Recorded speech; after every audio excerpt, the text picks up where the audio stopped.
इस वीडियो में हम लोग डिस्कस करने वाले हैं आईटीआर की फुल इन्फॉर्मेशन के बारे में। जी हाँ, बेसिक से लेकर एडवांस की सारी चीज़ें बताऊंगा कि आईटीआर आखिर होता क्या है, कितने टाइप्स के फॉर्म्स होते हैं, प्रैक्टिकल में क्या बेनिफिट्स होता है, आईटीआर फाइल बनती कैसे है, अगर आईटीआर फाइल नहीं की तो कितनी पेनल्टी लगती है, लास्ट डेट कब रहती है, टीडीएस का रिफंड कैसे क्लेम करना होता है, कितना इंडिया में टैक्स पे करना होता है। तो भाई ये इतने सारे सवालों के जवाब आज आप लोगों को एक ही वीडियो के अंदर मिलने वाले हैं, तो प्लीज पूरा वीडियो जरूर देखिएगा। स्टार्ट करने से पहले बताना चाहूंगा, अगर आप प्रैक्टिकली टैक्स बचाना चाहते हैं या फिर फाइलिंग करना चाहते हैं, हर एक सेगमेंट की फाइलिंग सीखना चाहते हैं, link in the description box, एक बार जरूर चेकआउट कीजिए। पहले बात कर लेते कि आईटीआर आखिर होती क्या है। तो ये सिंपली आईटीआर का फुल फॉर्म होता है इनकम टैक्स रिटर्न। जी हाँ, ये एक स्टेटमेंट होता है जिसके अंदर आप बताते हैं कि इंडिया में एक फाइनेंशियल ईयर के अंदर आपने कितना पैसा अर्न किया है। फाइनेंशियल ईयर की बात करूं तो अप्रैल से लेकर मार्च तक चलता है, हर साल चलता है। और जो भी यहाँ पे टैक्सेस के लिए लायबल होता है उसको सेल्फ असेसमेंट बेसिस पे गवर्नमेंट को टैक्स पे करना पड़ता है। अब आईटीआर का मतलब ये नहीं है कि आपको हर बार ही टैक्स पे करना पड़ेगा, यहाँ पे जिसकी टैक्स लायबिलिटी बनती है केवल उसी को टैक्स पे करना पड़ता है। आईटीआर के अंदर अगर आप किसी से भी डॉक्यूमेंट मांगते हैं तो आपको सबसे पहले एक सिंपल सा 1 पेज का जो है ये एक फॉर्मेट दिखाई देता है। अब इसके ऊपर यहाँ पे असेसमेंट ईयर लिखा होता है, तो यहाँ पे आपको फाइनेंशियल ईयर और असेसमेंट ईयर दोनों में डिफरेंस जरूर मालूम होना चाहिए। तो देखिए, जैसे अभी फाइनेंशियल ईयर 23 और 24 चल रहा है, यानी कि अप्रैल 2023 से लेकर मार्च 2024 का जो पीरियड था उसकी आईटीआर फाइलिंग चल रही है। असेसमेंट ईयर क्या होता है, फाइनेंशियल ईयर से हमेशा एक आगे ज्यादा चलता है, यानी फाइनेंशियल ईयर अगर 23-24 है तो आपका जो असेसमेंट ईयर होगा वो 24 और 25 रहेगा। और आईटीआर फाइलिंग जो है जैसे मार्च एंड होता है उसके नेक्स्ट मंथ में ही बेसिकली यानी कि अप्रैल से ही यहाँ पे शुरू हो जाती है। बात करते हैं कि आईटीआर फाइलिंग करना मैंडेटरी है हर एक पर्सन को इंडिया में, तो बिल्कुल ऐसा बिल्कुल भी नहीं है। अगर आपकी नेट इनकम 2.5 लाख रुपए से ऊपर है पूरे साल भर में, यानी कि अप्रैल से लेकर मार्च के बीच में, तो आपको आईटीआर भरना कंपलसरी होता है। इसके अलावा अगर आपका कहीं पे टीडीएस कटा हुआ है, जैसे फिक्स डिपॉजिट हो गया, डिविडेंड की इनकम हो गया, कॉन्ट्रैक्ट बेस इनकम हो गई, या अगर आप कहीं पे जॉब भी करते हैं वहां पे भी अगर आपका टीडीएस कटा हुआ है, तो यहाँ पे अगर आप टीडीएस का रिफंड लेना चाहते हो तो उस केस में डेफिनेटली आपको आईटीआर फाइल करनी पड़ेगी। वहां पे नहीं देखना आपको कि मेरी इनकम 2.5 लाख से नीचे है या फिर ऊपर है। इसके अलावा मान लीजिए स्टॉक मार्केट के अंदर आपको लॉसेस हो रखे, बिजनेस के अंदर लॉसेस हो रखा है, म्यूचुअल फंड के अंदर लॉसेस हो रखे, तो उसको अगर आप कैरी फॉरवर्ड करना चाहते हो हर साल, ताकि फ्यूचर में जितना भी आपका प्रॉफिट हो वो उसके अगेंस्ट में सेट ऑफ हो सके और आप एक अच्छा खासा टैक्स बचा सको, तो इसके लिए भी आईटीआर फाइलिंग करनी कंपलसरी हो जाती है। पहले बात कर लेते कि इंडिया में किन लोगों को यहाँ पे टैक्स पे करना पड़ता है। तो देखिए, हमारे इंडिया में सिंपली जो है स्लैब रेट्स के अकॉर्डिंग यहाँ पे टैक्सेस चलते हैं। तो अभी राइट नाउ आप देख सकते हो हमारे इंडिया में 2 रिजीम है, एक ओल्ड टैक्स रिजीम है और एक न्यू टैक्स रिजीम है।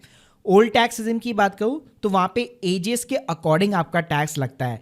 जैसे अगर आप 2.5 लाख तक कमाते हो कोई टैक्स नहीं है, 2.5 से 3 के बीच में 5% है, 3 से 5 पे फिर 5% है, 5 से 10 पे 20% है, और अबाउट द 10 लाख रुपीज 30% का टैक्स रेट है।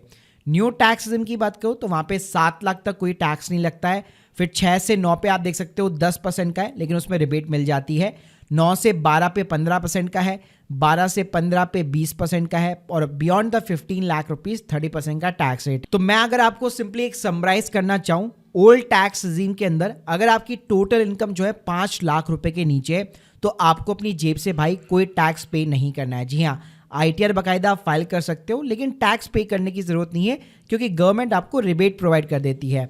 वहीं पे न्यू टैक्स रिजीम के अंदर 7 लाख रुपए तक भाई कोई टैक्स नहीं लगता है, वहां पे गवर्नमेंट आपको रिबेट प्रोवाइड कर देती है। बात करते हैं, जैसे हम लोगों ने देखा कि 2.5 लाख रुपए की लिमिट है, लेकिन कई बार मान लीजिए ऑफिशियल पर्पस के लिए कई डॉक्यूमेंट आपको सबमिट करना है, वहां पे आईटीआर की अगर रिक्वायरमेंट है, तो अगर आप सिर्फ 1 लाख रुपए भी यहाँ पे कमा रहे हो पूरे साल भर में, 2.5 लाख के नीचे इनकम है, तो स्टिल आप एक निल की आईटीआर यहाँ पे फाइल कर सकते हो ताकि आईटीआर का प्रॉपर आपको बेनिफिट्स मिल सके। अब आप पूछोगे कि भाई क्या ही बेनिफिट मिलता है, जब चाहिए होगा तब हम डॉक्यूमेंट बनवा लेंगे आईटीआर का, तो ऐसा नहीं होता है। तो पहले मैं बेनिफिट की बात कर लेता हूँ।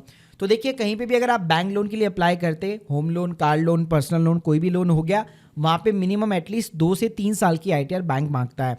इसके अलावा क्रेडिट कार्ड चाहिए, क्रेडिट लिमिट ओपन करवानी है, कहीं पे as a proof of income submit करना है, कोई स्कॉलरशिप वगैरह है, इन सभी जगहों पे भाई आईटीआर काम आती है। और जो मैंने लिमिट्स बताई, अगर उसके बियॉन्ड अगर आपकी इनकम है, आप आईटीआर फाइल ही नहीं कर रहे, आपको तो लग रहा है कि टैक्स पे करके क्या फायदा है, तो मैं आपको बता दूं, इनकम टैक्स के नोटिस से भी बचने के लिए, हैवी पेनल्टी से भी बचने के लिए आपको हर साल यहाँ पे आईटीआर फाइल करनी चाहिए। अब पहले बात कर लेते हैं हम लोग ड्यू डेट की। जैसे मैं बताया कि भाई आपको लगेगा कि जिस टाइम पे मुझे काम पड़ेगा आईटीआर का तब मैं डॉक्यूमेंट बनवा लूंगा, तो ऐसा नहीं होगा, क्योंकि हर एक आईटीआर की ड्यू डेट होती है, हर साल ड्यू डेट होती है। तो हर साल क्या होता है, जुलाई के अंदर ये ड्यू डेट होती है। जैसे अभी मैं फाइनेंशियल ईयर 23 और 24 की बात करूं तो 31 जुलाई 2024 की लास्ट डेट है। उसके बाद में भी आप फाइल कर सकते हो दिसंबर तक, बट आपको गवर्नमेंट को 1000 से 5000 रुपये की पेनल्टी देनी पड़ेगी। 31 दिसंबर के बाद में भाई आप नॉर्मल आईटीआर नहीं फाइल कर सकते हैं।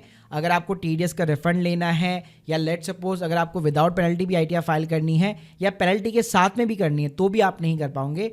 फिर आपके पास में एक ऑप्शन बचता है आईटीआर अपडेटेड यू करके, आईटीआर यू फॉर्म होता है, लेकिन भाई वहाँ पे अच्छा खासा डबल ट्रिपल टैक्स आपको जो है 25 से 50% का एक्स्ट्रा टैक्स पे करना पड़ता है, और एक अच्छी खासी पेनल्टी भी भरनी पड़ती है। तो मोटा मोटा मैं बात करूं तो आपको अगर ये लगता है कि मैं जब भी बैंक लोन मेरे को चाहिए होगा उस टाइम पे मैं आईटीआर जो है बनवा लूँगा, तो भाई उस टाइम पे जो है चीज़ें बिल्कुल बदल जाती है। बेटर होगा कि हर साल आप जो है अपनी आईटीआर ड्यू डेट के पहले प्रिपेयर करें, ताकि जब भी आपको रिक्वायरमेंट हो आपके पास एटलीस्ट 2 से 3 साल की आईटीआर पड़ी हुई हो। अब बात करते हैं कि आईटीआर के अंदर ना डिफरेंट फॉर्म होते हैं। तो मेनली हमारे इंडिया के अंदर 4 फॉर्म चलते हैं, आईटीआर 1, 2, 3, 4। आईटीआर 1 की बात करूं, नॉर्मल अगर आपकी सैलरी से इनकम है, हाउस प्रॉपर्टी से इनकम है, या कोई अदर इनकम है, बैंक का इंटरेस्ट है, तो आप आईटीआर 1 फाइल कर सकते हो। आईटीआर 4 जिनका भी बिजनेस है, सेल्फ एम्प्लॉयड पर्सन है, प्रोफेशनल्स है, और साथ में सैलरी हो गया, हाउस प्रॉपर्टी हो गया, अदर इनकम हो गया, इन सभी को रिपोर्ट करना चाहते हैं, वो आईटीआर 4 के साथ जा सकते हैं। आईटीआर 2 के अंदर तो आईटीआर 1 है वो तो आपको मिलेगा ही मिलेगा, साथ में कैपिटल गेन के शेड्यूल भी अलग से देखने को मिलते हैं।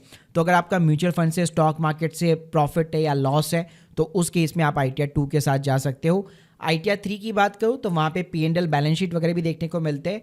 तो जो प्रॉपर बिजनेस रन कर रहे होते हैं उनको आईटीआर 3 के साथ में जाना होता है, या जो ट्रेडर्स होते हैं सैलरी के साथ में F&O इंट्राडे वगैरह करते हैं, वो एक आईटीआर 3 के साथ जा सकते हैं। अब भाई बात करते हैं कि आईटीआर फाइलिंग के लिए क्या क्या डॉक्यूमेंट चाहिए होता है। तो देखिए आईटीआर जो है सेल्फ असेसमेंट बेसिस पे फाइल होती है, कोई भी डॉक्यूमेंट अपलोड नहीं करना पड़ता। तो अगर आप एक सैलरी पर्सन है, फॉर्म 16 है आपके पास, तो उसकी बेसिस पे आप फाइल कर सकते हो, या सिंपली अपना बैंक स्टेटमेंट या एक अप्रॉक्स इनकम डाल के भी आप आईटीआर फाइल कर सकते हो। वैसे मैंने पूरी प्लेलिस्ट यहाँ पे ऑलरेडी बना रखी है आईटीआर फाइलिंग्स गाइड के ऊपर, जिसमें आपको 1, 2, 3, 4 सारे फॉर्म्स मिल जाएंगे, स्टेप बाय स्टेप सारे प्रोसीजर्स हैं। तो अगर आपको फाइल करनी है तो ये प्लेलिस्ट की लिंक भी मैं आपको डिस्क्रिप्शन बॉक्स में प्रोवाइड कर दूंगा। बात करते हैं कि आईटीआर फाइल करने के बाद में भाई क्या प्रोसीजर रहता है। तो आप जो भी आईटीआर सबमिट करते हैं उसके बाद में एक पीडीएफ एक्नॉलेजमेंट जनरेट होता है। फिर उसके बाद में आपकी जो आईटीआर होते हैं वो जो है प्रोसेसिंग के अंदर जाती है, जैसे आप स्क्रीन के सामने दे सकते हो।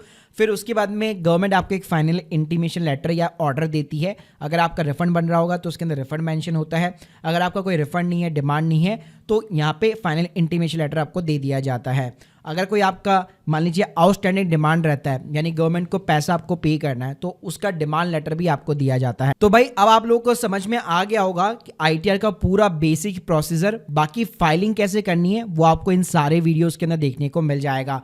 तो guys hope you like this video. Plus अगर आप प्रैक्टिकली सीखना चाहते हैं टैक्स फाइलिंग के साथ में टैक्स प्लानिंग भी, तो link in the description box, और आप लोगों के फीडबैक जरूर बताइएगा। Thank you guys, thank you very much.